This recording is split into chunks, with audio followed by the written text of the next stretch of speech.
Too big to breed, marked for slaughter, the Apache Giantess was sold for meat until a cowboy claimed. She was born during a hard season, when the land was dry and food was already scarce. The elders later said the wind was strange that night, strong and restless, as if it knew something unusual had arrived. The child cried loudly, with a deep strength in her lungs that surprised the women around her. From the beginning she was larger than other babies, heavier in the arms, longer in the legs. Her mother held her close and named her with hope, believing size meant protection, believing strength would help her survive a world that was growing cruel to their people. As the years passed, the girl grew faster than anyone expected. By the time she could walk, she already stood as tall as children twice her age. Her feet left deeper marks in the dust. Her hands were wide and steady, able to carry heavy water jars without shaking. At first, the community laughed with pride.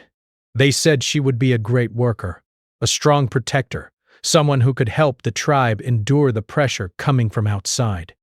But pride slowly turned into worry. Food was never enough. Narration. Each year, the land gave less, and traders charged more. Every extra mouth mattered. The girl ate more than others, not because she was greedy, but because her body demanded it. When food was divided, eyes began to follow her bowl. Quiet counting happened. Some women whispered that she was a burden. Narration. Others said the spirits had made a mistake. By the time she reached early youth, she was taller than most grown men. Her shoulders were broad, her shadow long against the evening firelight. Children stopped playing with her. Outsiders who passed through the area stared openly, some laughing, some whispering as if she could not hear them. She heard everything. She learned to keep her eyes down and her voice soft. She learned to make herself smaller in a world that would not allow it.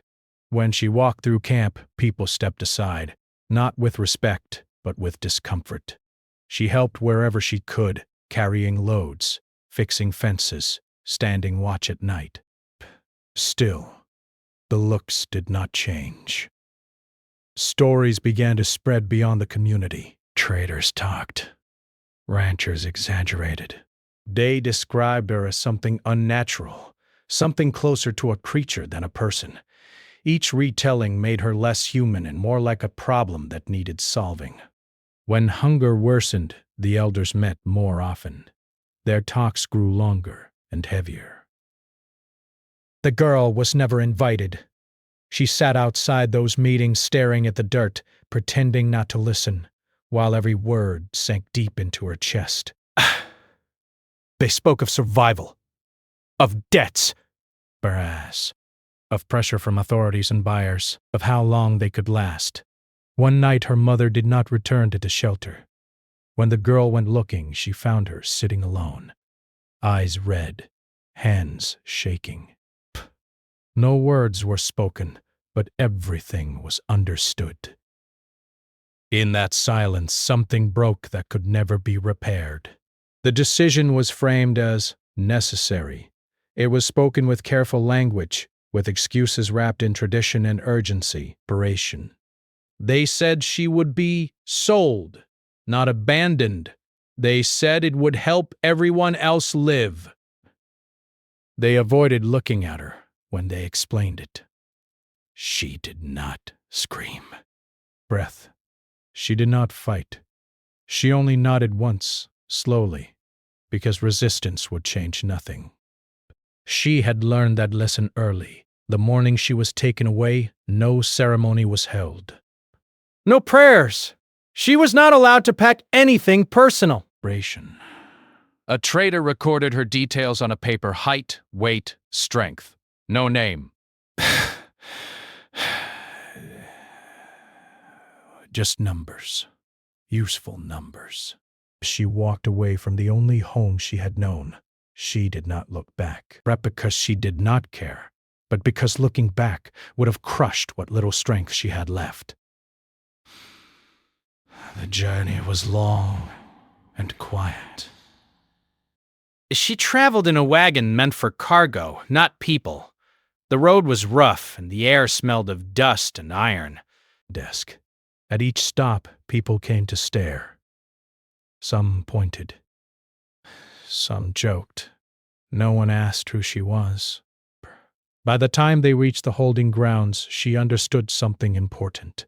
She was no longer seen as a person. She was inventory. Men discussed her value like they discussed animals. They argued about cost, about usefulness, about whether keeping her alive was worth the effort. Words were used carefully, but the meaning was clear. She had been judged as too much of everything, too large, too costly, too difficult. She stood quietly while they talked over her, their voices blending into a dull noise. Inside, fear sat heavy, but she did not let it show. She remembered every rule she had learned about survival.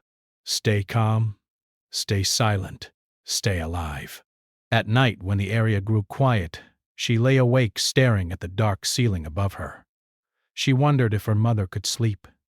But she wondered if her name still existed anywhere in the world.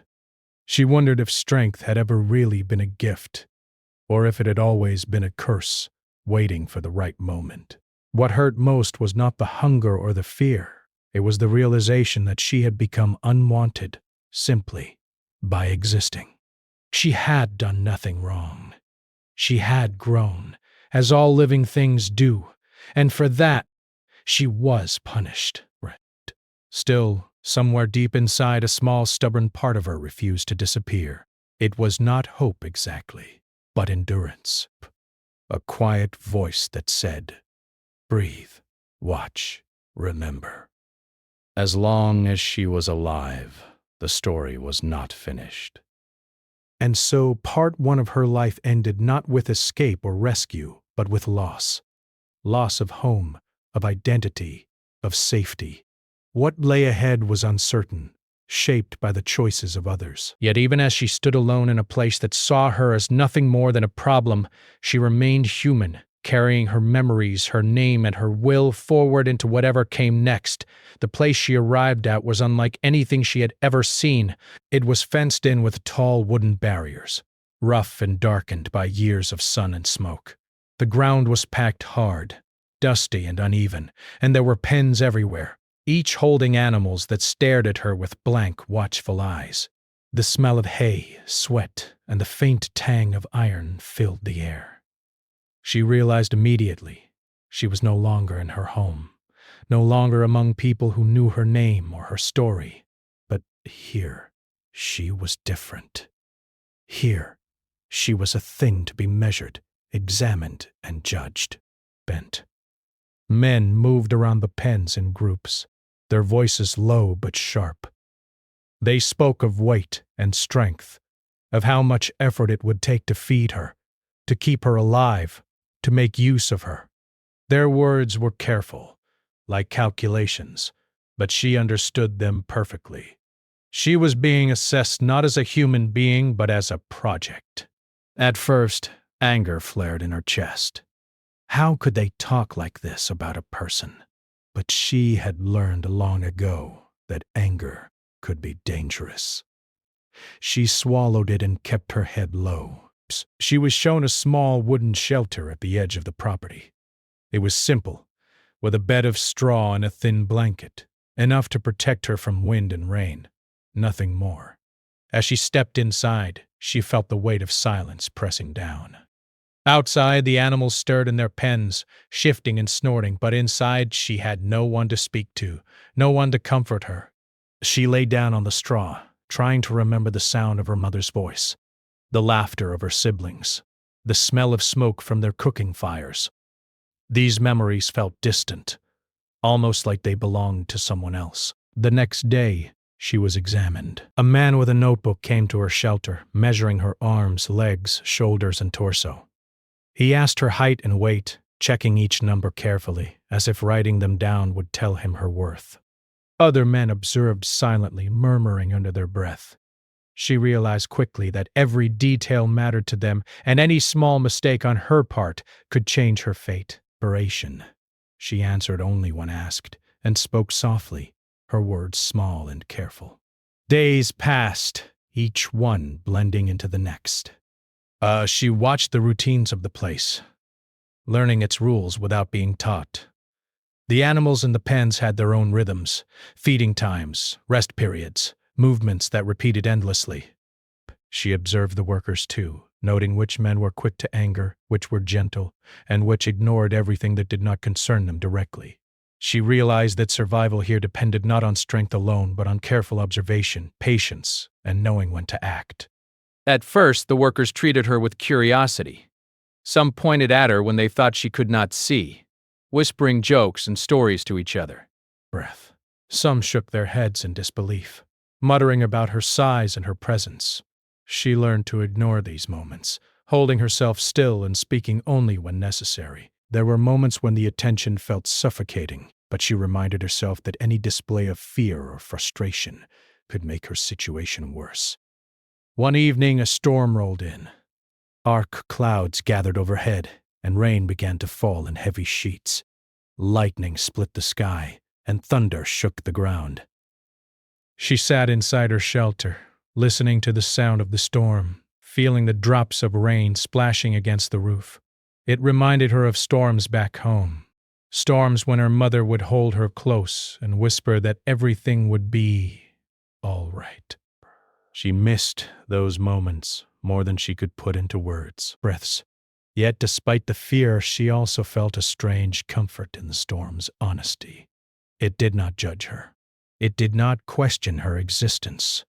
It simply happened, and she survived it, as she had learned to survive everything else. Food became another challenge. She ate differently from the other workers, her body demanding more than anyone expected. The cooks would bring her larger portions, and sometimes they whispered about her in surprise. She learned to take only what she needed, not more, not less. Taking too much would draw attention. Taking too little would weaken her. Each meal became a delicate balance, a lesson in quiet strategy. Despite the harsh conditions, she found small ways to keep her spirit alive. She memorized the paths between pens, learning the shortest routes and the quiet corners where she could rest without being seen. She watched the animals, noticing the way a horse's ears twitched when it sensed danger, or how a cow shifted its weight when it was hungry. These observations became her companion, reminding her that life could still exist even in confinement. One morning, a new group of men arrived. They were not like the usual workers.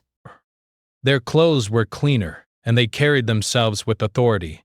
She was brought forward, and the men examined her again, asking questions she did not fully understand. They spoke of costs and contracts, of selling and buying, but she noticed something different in the way one man looked at her. He did not see only her size or her strength. He looked at her as if she were a person, as if her thoughts mattered. That man became a presence in her life that she had not expected. Breath. He did not speak loudly or laugh at her. He did not point or whisper. He asked her name, and for the first time since she had been taken from home, she answered without fear. He listened, not with judgment, but with attention. The other men moved around them, continuing their discussions. But in that quiet moment, she felt something fragile begin to grow. A sense that maybe, just maybe, she could matter again. Even so, life remained difficult. She still slept in her small shelter. She still worked long hours, moving heavy objects, cleaning pens, and observing the routines of the place. But nights were the hardest, when the darkness pressed close and the wind whistled through the gaps in the wooden walls.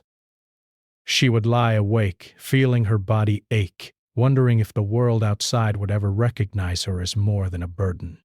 Over time, she learned that survival required more than endurance. She learned to speak when necessary, to remain silent when danger was near, and to notice details others overlooked. But she realized that every movement, Every glance, every decision could affect her future. She became careful, strategic, and observant, like a shadow moving through the world. Other workers began to take note. Some treated her with respect, recognizing her strength and skill. Others still whispered, but their words no longer frightened her. She had grown accustomed to being watched, and she learned to use it to her advantage. If someone assumed she was simple or weak, she could surprise them with competence. If someone ignored her, she could move unseen for it. Each day became a lesson in balance, between visibility and invisibility, between strength and subtlety, between fear and control. One afternoon, she overheard a conversation that made her heart race. Some men spoke of the future, mentioning a sale, a transfer, something that sounded permanent and final. Fear settled into her stomach like a heavy stone. Braskin. She had survived so far by patience and observation, but now she realized that survival alone might not be enough. Decisions made by others could change her life forever, and she was still powerless to influence them directly. At that moment, she made a silent vow. She would endure, yes, but she would also look for opportunities to take even the smallest control of her life. If she could find a way to influence her fate even slightly, she would take it. The thought gave her a strange energy, a quiet strength that reminded her of storms long past. Breaths. She had survived because she was strong, but now she realized she must survive with strategy and courage. Days turned into weeks. She learned routines, memorized every corner of the property, and began to anticipate the movements of the workers.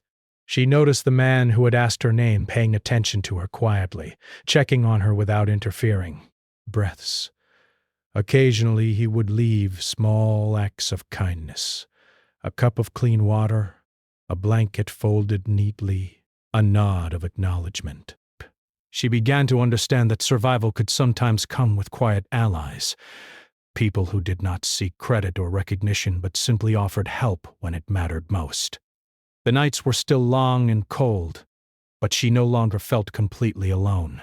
The storm of fear had not disappeared, but it had lessened.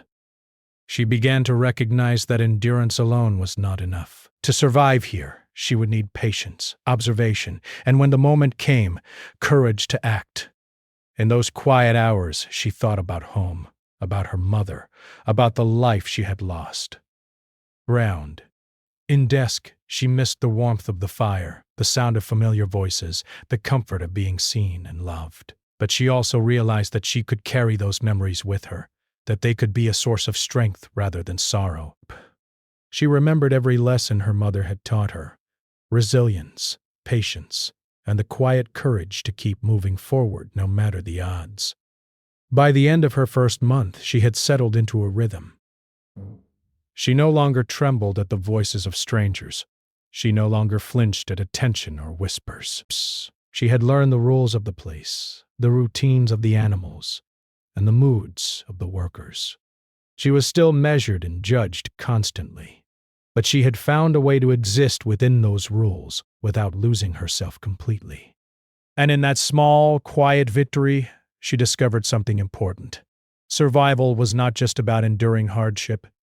It was about learning, adapting, and finding even the smallest ways to preserve one's sense of self in a world that constantly tried to strip it away. She would need this lesson. The challenges ahead were far from over, and the people who saw her as a problem might soon make decisions that could end her life. But she knew now that she was more than what they believed. She was observant, patient, and strong.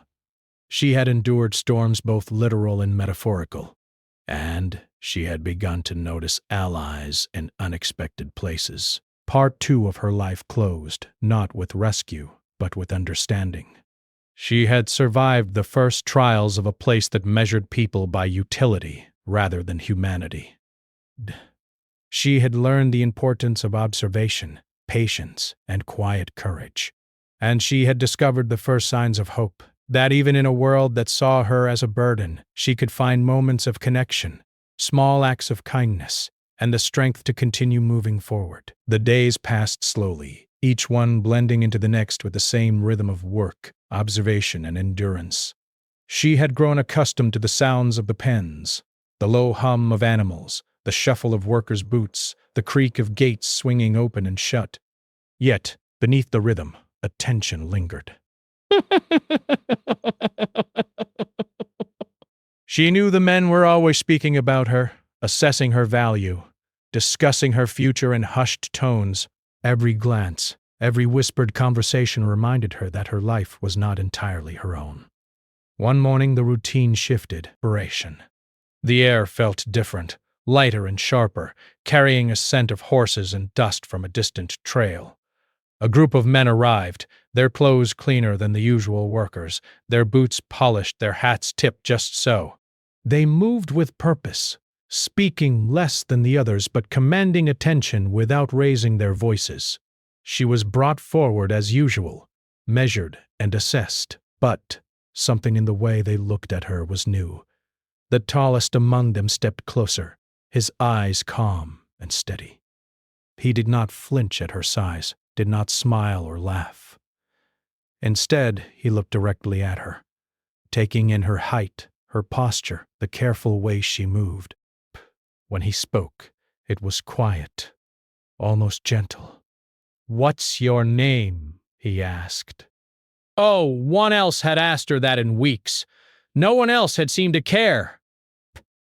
She hesitated for a moment, unused to being seen as a person, but then she answered softly, "Mika." He nodded, as if the name itself carried weight, as if it mattered. He asked a few more questions about her age, her home, the work she was used to, but he did not push for answers she could not give. The others murmured among themselves, counting numbers, weighing options, talking about contracts and costs, but Mika focused on the man who had spoken to her. There was something different about him, something she could not name. For the first time since being taken from her home, she felt the stirrings of hope. Over the next few days, he appeared again. Breaths. He would pass by her shelter, pausing just long enough to leave a clean cup of water, a folded blanket, or a small nod of acknowledgement. He did not ask for gratitude, nor did he demand anything in return. Burlesque, quiet and deliberate, reminded her that there were still people who could choose kindness, even in a harsh world. Still, life on the property remained difficult. Work was relentless. She carried heavy loads, repaired fences, cleaned pens, and moved with careful precision so as not to draw unnecessary attention. Some of the workers watched her with suspicion, others with awe, and a few with quiet admiration. She had learned that her presence alone could provoke reactions, so she remained calm, silent, and focused. Every movement became a strategy. Every glance an observation. Every interaction a choice. One afternoon, as the sun baked the ground and the animals shifted restlessly in their pens, she overheard the men discussing a sale. Her heart tightened. The words were not directed at her, but she understood the meaning. There was talk of transferring her elsewhere, possibly farther from the place she had begun to understand, farther from the small routine she had established to survive. The idea of losing even this fragile sense of stability made her stomach twist. She had endured hardship, learned patience, and adapted to life in confinement, but she had also begun to hope. She did not want that hope to be taken away. That evening, the tall man approached her again. His presence was calm, unhurried, and steady, like the slow flow of a river cutting through stone. "You will not be moved without reason," he said quietly. "I will make sure of that." She studied him, trying to read his intent. There was no exaggeration, no pretense. His words carried the weight of action, the promise that he would intervene if necessary. For the first time, Mika felt the fragile threads of trust stretch toward her. She was not alone. Over the following weeks, The men in charge began to notice the bond forming between her and the new visitor. Some muttered complaints under their breath, but none dared openly challenge him. It became clear that he had a plan, though its details were hidden from everyone, including her. Yet she could sense the change in the air. Decisions about her future were no longer solely in the hands of those who had measured her as a burden. Someone was advocating for her, someone who saw her as more than numbers on a page. During this time, Mika continued to observe and learn. She noticed the smallest gestures, the tiniest changes in routine, the way the animals responded to her presence. She began to understand that life was not only about survival, but about awareness, watching for opportunities, understanding the intentions of others, and knowing when to act and when to wait. Breath. Her mind became as sharp as her body, her senses attuned to every sound, movement, and shift around her. One day the man spoke to her more directly than before. "Vice, you will have a choice soon," he said.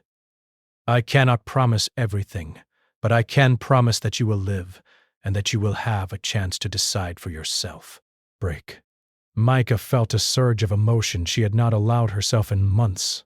Fear, relief, and a flicker of hope all at once. She nodded, unsure if she could trust him fully, but willing to believe, even just a little, that someone truly saw her. The sale and transfer plans were put on hold. Decisions that had once seemed final and unchangeable were delayed, reconsidered, and debated. Other men grumbled, some openly, but the tall man's presence was enough to assert authority without confrontation. Mika felt a shift in the air, subtle but powerful. She was no longer just an object of trade. She was a participant in her own story, at least in part. Night times remained long and difficult. She still lay awake, listening to the wind through the cracks, feeling the ache in her muscles from the day's labor, and remembering the home she had lost. But now she also imagined the future, small pieces of it at a time. A life where she could make decisions, where she could move without being watched, where she could be seen as a person rather than a burden. These thoughts, fragile and tentative, were enough to keep her going. As the weeks turned into months, she began to notice subtle changes in herself. Her posture grew more confident, not from defiance but from understanding that strength could be combined with caution. Her eyes, once lowered in submission, now lifted at times to meet the gaze of those who treated her kindly. Brace. Her mind, sharpened by observation and endurance, began to anticipate events and notice opportunities that might have gone unseen by others. She was learning to navigate a world that had once seemed entirely beyond her control. Then, one morning, the tall man arrived with papers in hand and a calm authority that commanded attention. He spoke to the other men in quiet but firm tones, explaining decisions and outcomes. Mika listened from the shadows, heart pounding. The words she heard were simple but powerful. He was claiming her, not as property in the cruelest sense, but as someone he intended to preserve.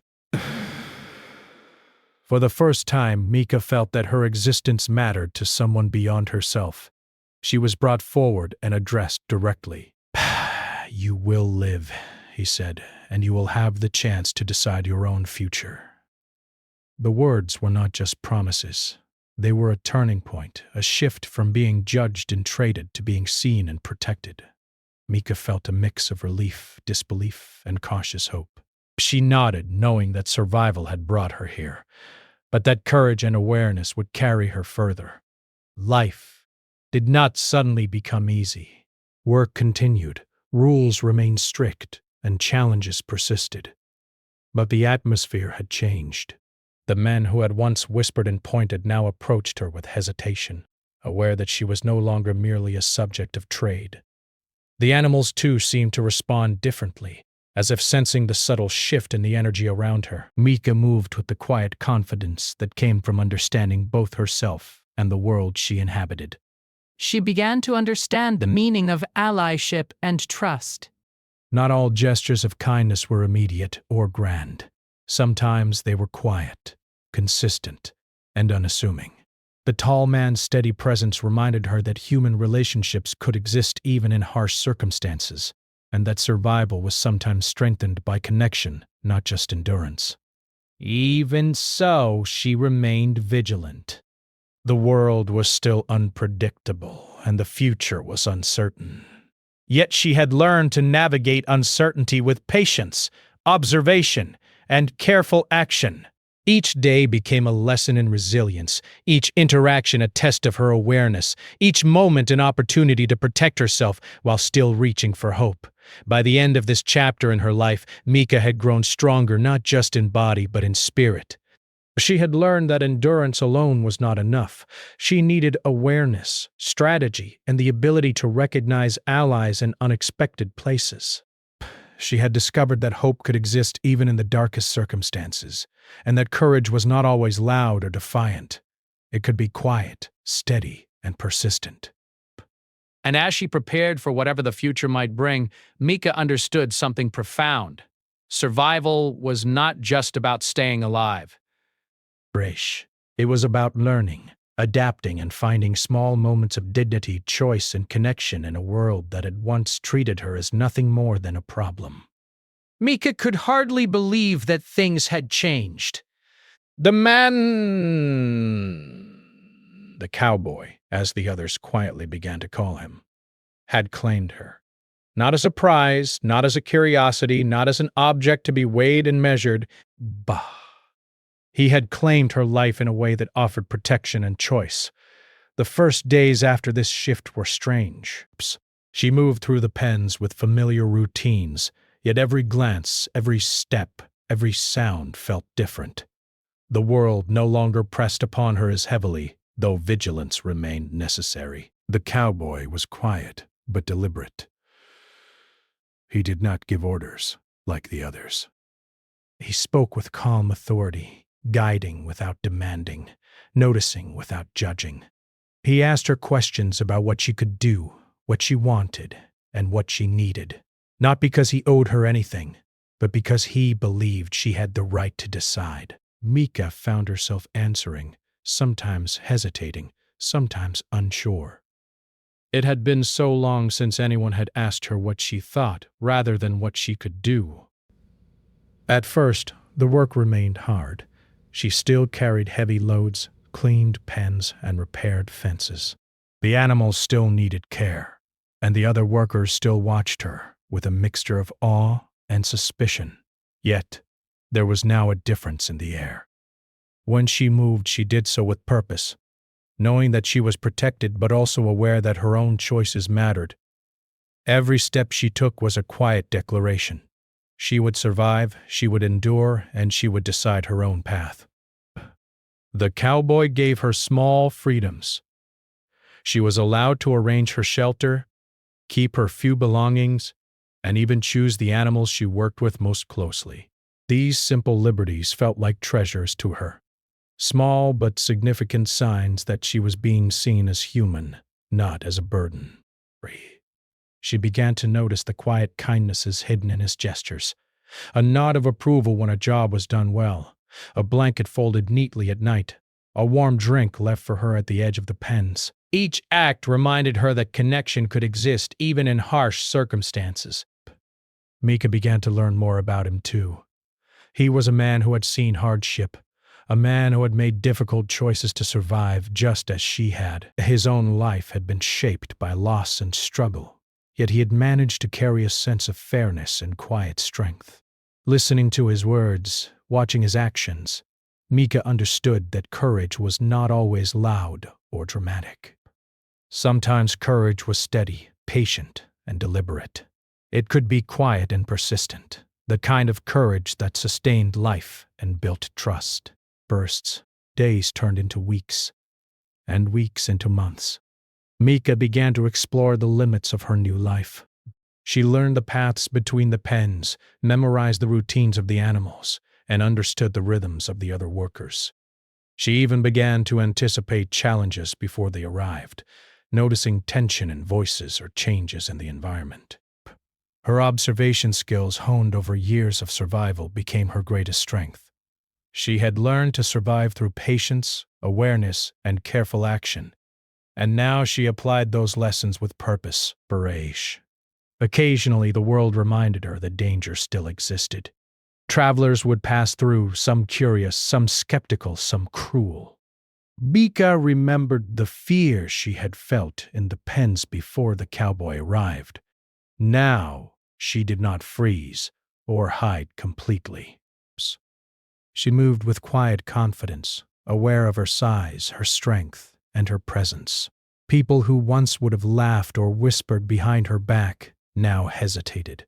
Her existence no longer caused only fear or ridicule. It inspired respect.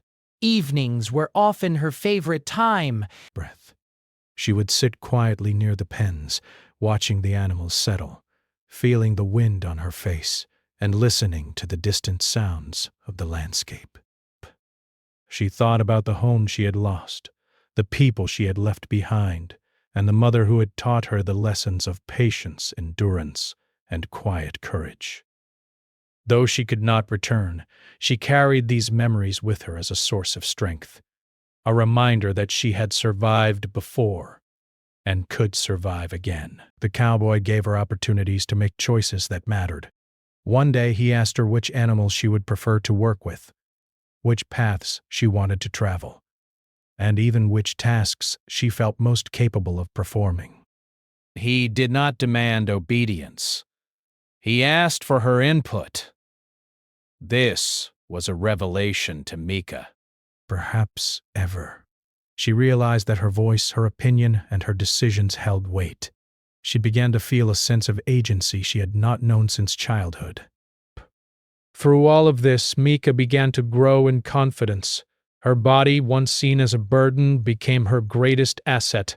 Her strength allowed her to move efficiently through difficult work, protect herself and others, and even assist in teaching tasks to younger workers or animals. She discovered that her size and abilities could be a gift rather than a problem, and that how others viewed her no longer had to define her worth. The cowboy never pressured her. He offered guidance, protection, and choices, but he left her the space to decide. She realized that trust was not about giving power to someone else. It was about recognizing allies and understanding that not everyone would harm her. For the first time, Mika felt that life could be more than mere survival. It could be measured in moments of dignity, freedom, and connection.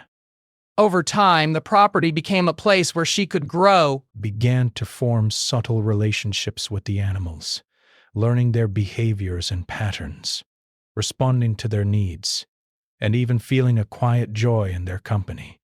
She also began to interact more with the other workers, offering small acts of assistance and cooperation.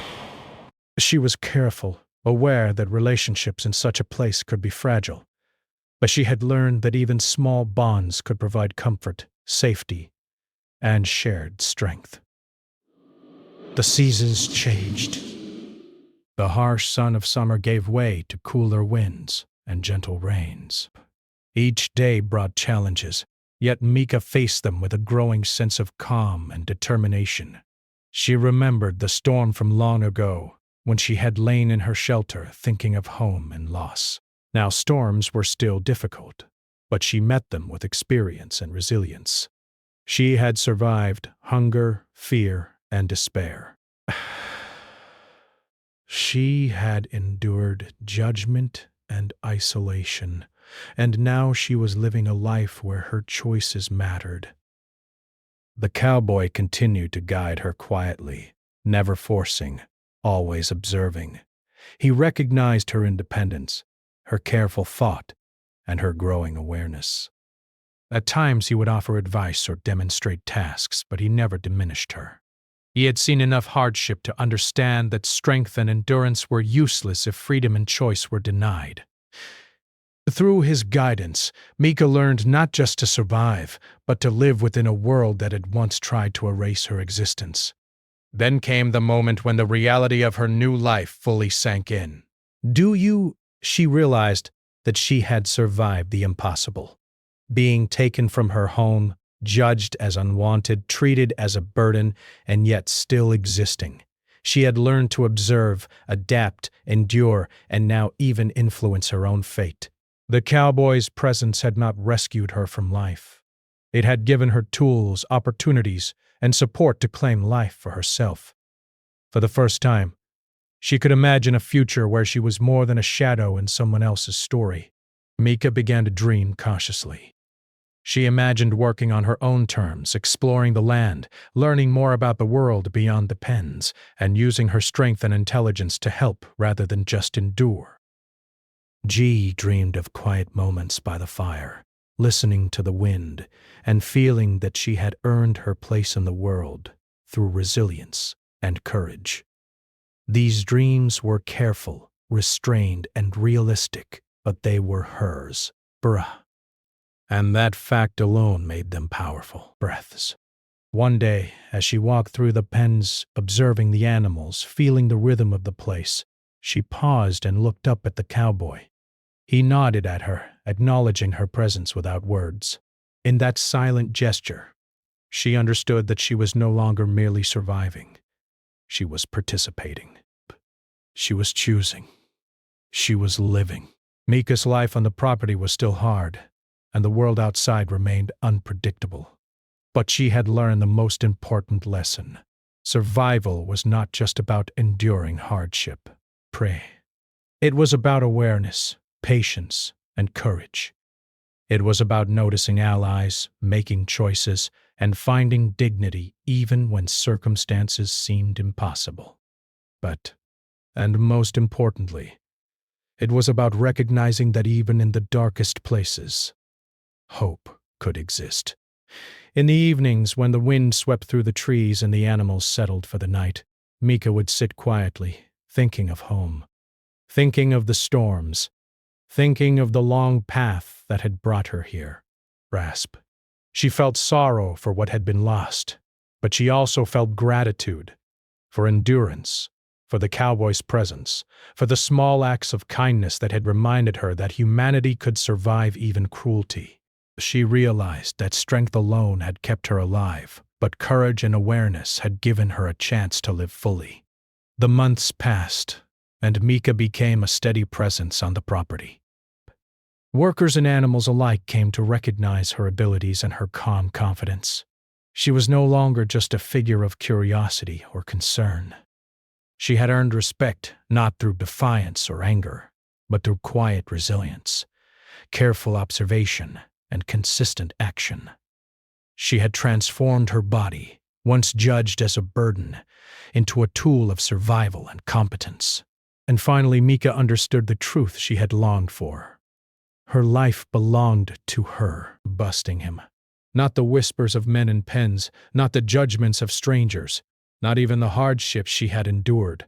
Her life, her choices, her actions, and her future were hers.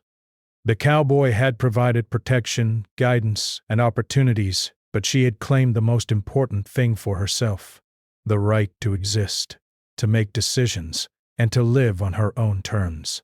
Part 4 of her story ended not with drama or escape, but with quiet victory. He was alive, aware, and free in ways she had never imagined possible. She had survived being treated as unwanted, endured hardship, and emerged with strength, courage, and the chance to shape her own destiny.